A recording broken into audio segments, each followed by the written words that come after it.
Hello learners, how are you all? Welcome to our YouTube channel Learn to Explore. I welcome you here. I hope you are doing well. Please don't forget to like, share and subscribe to our channel.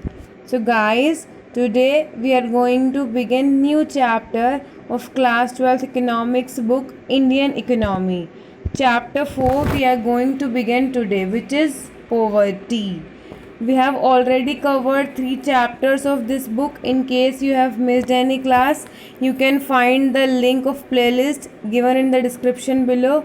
Please watch all the videos of this book and don't forget to like, share and subscribe to our channel.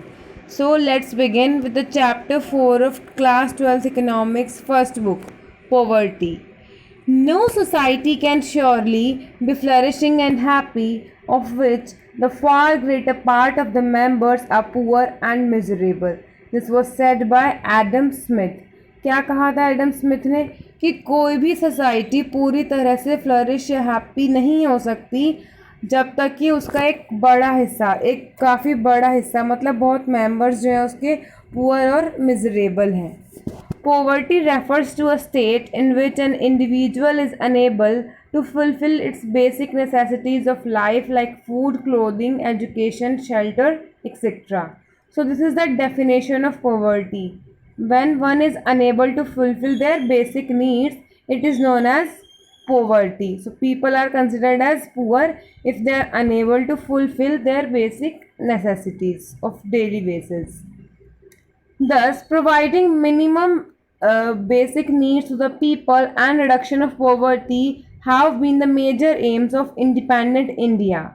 The pattern of development that the successive 5-year plans envisaged laid emphasis on the upliftment of the poorest of the poor, Antyodaya, integrating the poor into mainstream and achieving a minimum standard of living for all.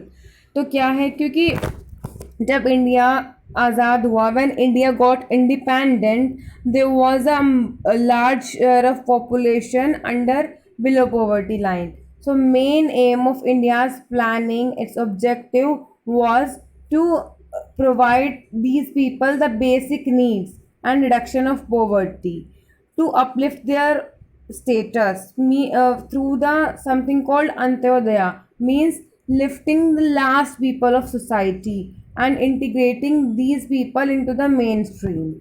Poverty is not only a challenge for India, as more than one-fifth of world's poor live in India alone, but also for the world, where about 300 million people are not able to meet their basic needs. Poverty सिर्फ India के लिए ही challenge नहीं बल्कि पूरी दुनिया के लिए challenge है. It is described in many ways. Most often, poverty is a situation that people want to escape. So, poverty is a call to action for the poor and the wealthy alike, a call to change the world so that many more have enough to eat, adequate shelter, access to education and health, protection from violence, etc. तो poverty तो एक challenge India के लिए ही नहीं बल्कि पूरी दुनिया के लिए, और इसे कई तरीके से डिस्क्राइब किया जाता है. Most often poverty is described as a situation to which people want to escape. Nobody wants to be poor. Nobody is willing to be poor. So poverty is a call to action for the poor and the wealthy alike, a call to change. The poor people possess few assets and reside in kacha hutments with walls made of baked mud and roof made of grass, thatch, bamboo and wood. This is how we describe the living condition of poor. That the people who are residing in kacha house and there is no proper house and they are made up of house which has a roof of grass, bamboo or wood, and the poorest of them do not even have such dwellings. कुछ लोग इतने ज़्यादा poor हैं who do not own even these things. In rural areas, many of them are landless. Even if some of them possess land, it is only dry or wasteland. Rural areas में most people are landless, and if they possess any land, it is a wasteland. They can't produce anything on it. Many do not get to have even 2 meals a day. Starvation and hunger are the key features of poorest households. The poor lack basic literacy and skills and hence have very limited economic opportunities. Poor people also face unstable employment because they are stuck with a vicious cycle of poverty. They do not have access to literacy, education, and skills. So they are unemployed. And if they are unemployed, they will not be able to provide better nutrition, health, or educational facilities to their next generation. And then the cycle repeats. So it is the cycle of poverty in which people are stuck. Malnutrition is alarming high among the poor. Ill health, disability, or serious illness makes them physically weak. The poor are highly vulnerable. They are not able to negotiate their legal wages from employers and are exploited. Most poor households have no access to electricity. A large section of poor people do not have even access to safe drinking water. There is evidence of extreme gender inequality in the participation of gainful employment, education, and in decision making with the family. Even the above the poor people, the poor women receive less care on their way to motherhood also. So malnutrition is alarming among poor because ill health, disability, or serious illness are the things which makes them physically weak. So this makes the section highly vulnerable to disease. They are not able to negotiate the legal wages because they are not in a condition to bargain with their employees. They can't argue with them. They had to take whatever they are provided. They can't fight for their rights. They are often exploited. And above this, in the section of poor people, we can see the extreme gender inequality where women do not get a chance to participate in decision making, and also they do not get proper care even in their motherhood, resulting they give birth to the weak child who are undernourished. Economists identify the poor on the basis of their occupation and ownership of assets. They state that rural poor mainly as landless agricultural laborers, cultivators with very small land holdings, or landless laborers. The urban poor are largely the overflow of the rural poor who had migrated to urban areas in search of alternative employment and livelihood. Laborers who do a variety of casual jobs and the self-employed who sell a variety of things on roadsides and are engaged in various activities. So this is how economists identify the poor in urban and rural areas. Guys, I am again repeating and always told you in all the classes that I have made these notes from your original NCRT books. So for exam perspective, I have put it everything important in the point format in these notes, and so you can rely on these notes. And to get this PDF, you can join our Telegram channel. Link is given in the description below, and you can download this PDF for later use. Okay, so let's moving forward. How are people identified? In pre-independent India, Dadabhai Naroji was the first to discuss the concept of poverty line. He used the menu for a prisoner and used appropriate prevailing prices to arrive at what may be called jail cost of living. However, only adults stay in jail, whereas in actual society there are children too. Therefore, he appropriately adjusted the cost of living to arrive at the poverty line. What he did, he adjusted the poverty line as per the actual society on the basis of his method he tried in the jail to calculate the cost of living. For this adjustment, he assumed that one third of population consisted of children and half of them consumed very little, while the other half consumed half of the adult diet. This is how he arrived at the factor of 3/4. 1 by 6 nil plus 1 by 6 half plus 2 by 3 full is equals to 3 by 4 of full. So this is the formula given by Dadabhai Naroji to calculate poverty line in our country. He gave this formula before independence. The weighted average of consumption of three segments given the average property line, which comes out to be the three-fourths of the adult real cost of living. So he prescribed this formula to calculate the cost of living and to measure the poverty line in country. After independence, there have been several attempts to work out a mechanism to identify the number of poor in the country. For instance, in 1962, the Planning Commission, now came to be known as Niti Aayog, formed a study group.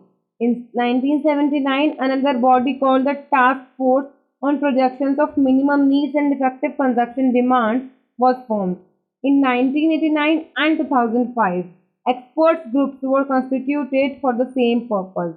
Besides the Planning Commission, many individual economists have also attempted to develop such a mechanism. So these were the attempts. These are the examples of attempts taken place after independence of India to calculate the poverty line. Uh, Planning Commission made a group. A force was made on projection of minimum needs and effective consumption demand. Also, there was expert group for the same purpose. And apart from it, some individual economists also attempted to develop such a mechanism. I hope I am able to clear your doubts and you are liking our content. In case you are liking our content, please do let me know in the comment section. Please give it a thumbs up. It will really motivate me. And in case you have any doubt, any query to ask, or any complaint, any suggestion, please do let me know in the comment section. I will welcome all your views, suggestions, and real opinions. So, guys, please do let me know. So, let's moving forward. There are many ways to categorize poverty. In one such way, people who are always poor and those who are usually poor but who may sometimes have a little more money. Example, casual workers are grouped together as the chronic poor. People who have little more money or who are usually poor are grouped under chronic poor. Another group is the churning poor, who regularly move in and out of poverty. They are fluctuating.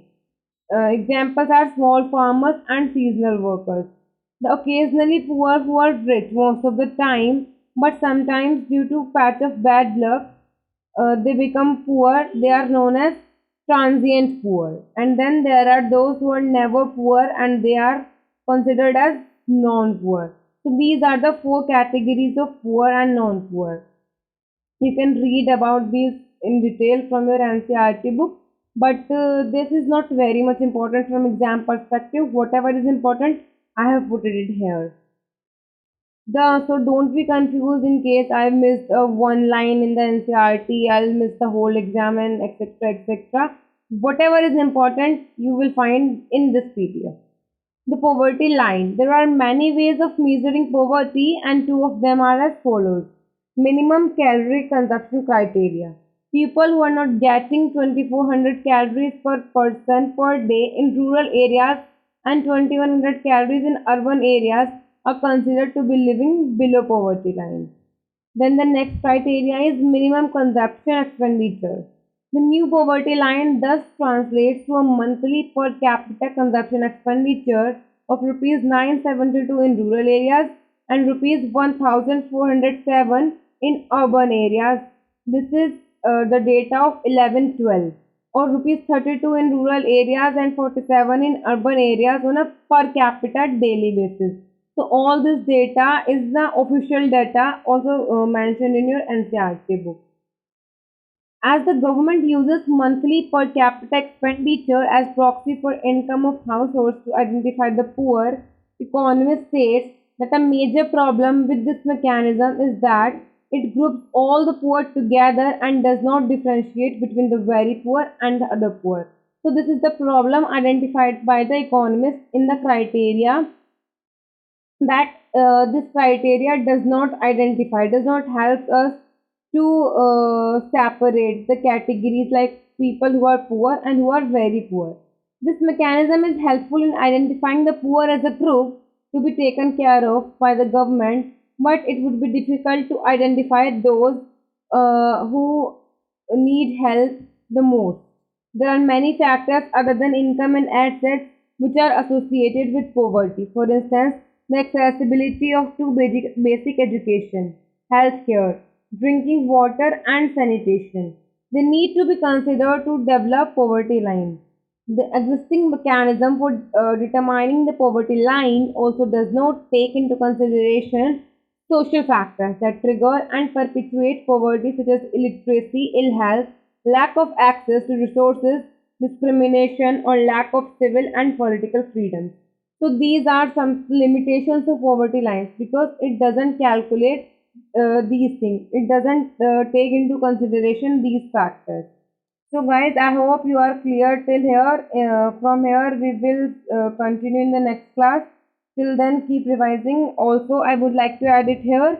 In case you have sociology also as your subject, you can watch the videos also of sociology at our channel. Link is given in the description below. So please don't forget to like, share, and subscribe to our channel. And from here, we'll continue in the next class. Till then, keep revising, stay tuned. Thank you, and don't forget to subscribe to our channel. Thank you.